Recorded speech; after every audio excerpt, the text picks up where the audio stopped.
Expected cut off discuss कर रखा है।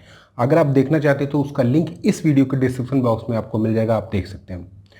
पार्ट 1 से बहुत सारे डाउट आए हैं कैंडिडेट्स के, वो मैं क्लियर कर देना चाह रहा हूँ। नंबर 1, पहली बात, आपको स्टेट मेरिट किसी भी स्टेट की अभी पता नहीं है।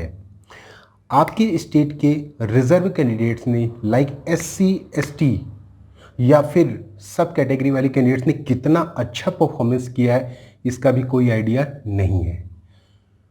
दूसरा, कुछ कैंडिडेट्स मुझसे पूछे थे कि लास्ट ईयर में जो कैटेगरी वाइज ओपनिंग और क्लोजिंग रैंक थी, मीन्स जो क्लोजिंग रैंक थी जिस पे लास्ट में सिलेक्शन हुआ था उस पे सिलेक्शन होगा, तो उस पे तो आपका सिलेक्शन पक्का है ही है। अगर आप लास्ट ईयर के कट ऑफ के अंदर आप आ रहे हैं, मीन्स जो ऑल इंडिया रैंक जिस पे क्लोज हुआ था आपका कॉलेज, उस पे अगर आप आ रहे हैं, चाहे आप जनरल हो, OBC हो, SC ST या EWS, उसमें तो आपका सिलेक्शन 100% है। लेकिन उससे काफ़ी नीचे भी जाएगा, क्योंकि ना ये आपको पता है कि आपके यहाँ कि जो रिजर्व कैंडिडेट्स हैं उन्होंने कितना अच्छा परफॉर्म किया है।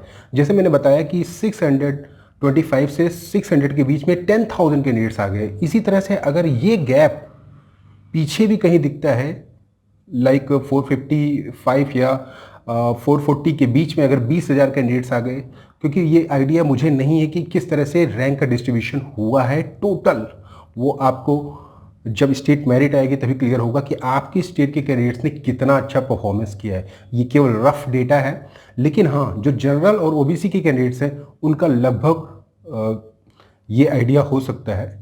बाकी के जो रिजर्व कैंडिडेट्स हैं उन्होंने कितना अच्छा परफॉर्म किया है, किस स्टेट से कितना अच्छा परफॉर्मेंस दिया है, ये तो देखने पे ही पता चलेगा स्टेट मेरिट। चलिए आज बात करते हैं कुछ और स्टेट के एक्सपेक्टेड कट ऑफ के बारे में। 5 स्टेट का एक्सपेक्टेड कट ऑफ मैंने पार्ट 2 में भी लिया हुआ है, तो चलिए शुरू करते हैं वीडियो। दोस्तों सबसे पहले बात कर लेते हैं महाराष्ट्र की। तो महाराष्ट्र में जनरल का कट ऑफ 570 to 575 गया है। इस बार 70-30 एबॉलिश हो चुका है, तो ये एक रफ डेटा हो सकता है, क्योंकि अभी ये नहीं पता कि कितना इम्पैक्ट पड़ेगा 70-13 के एबॉलिश होने का। EWS का 555 to 560, EWS वाले कैंडिडेट्स के लिए एडवाइस है कि आप वेट कर सकते हैं। अगर नियर बाई हैं या फिर काफ़ी कम भी है स्कोर तो आप वेट कर सकते हैं, क्योंकि EWS में अभी ये नहीं पता कि कितनी सीटें इंक्लूड होंगी। हो सकता है सीटें ज़्यादा हों तो आपको काफ़ी सीटें कम स्कोर तक मिल सकती हैं। EWS OBC का 550 to 555, SC का 470 to 475, ST का 380 to 385, विमुक्त जाति का VJ कैंडिडेट्स का 515 to 520, NT1 का 470 to 475, NT2 का 520 to 525, NT3 का 555 to 560, और इस तरह से ये टोटल कट ऑफ हुआ दोस्तों।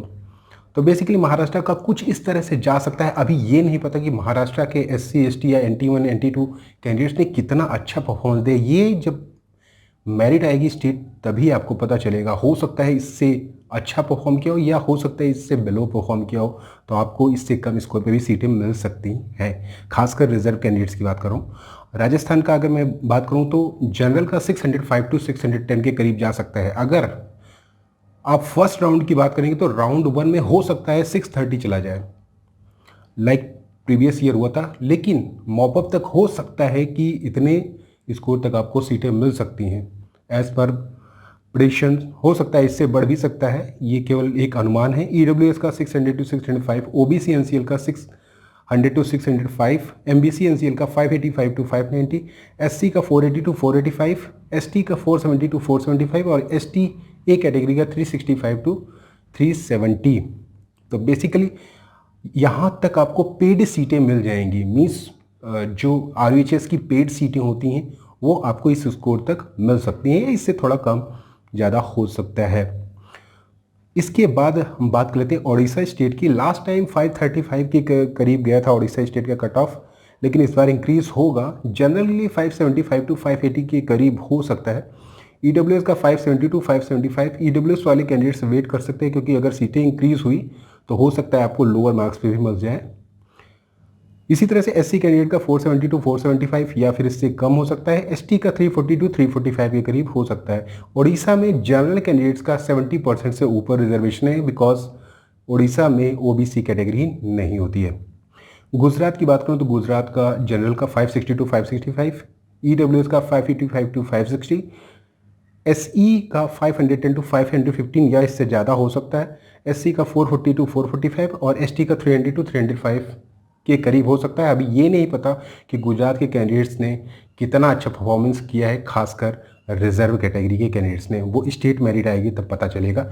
हिमाचल प्रदेश की अगर मैं बात करूँ तो जनरल का 500 टू 505 के करीब रह सकता है, OBC का 495 टू 500, SC का 460 टू 465 और ST का 435 टू 440 के करीब रह सकता है।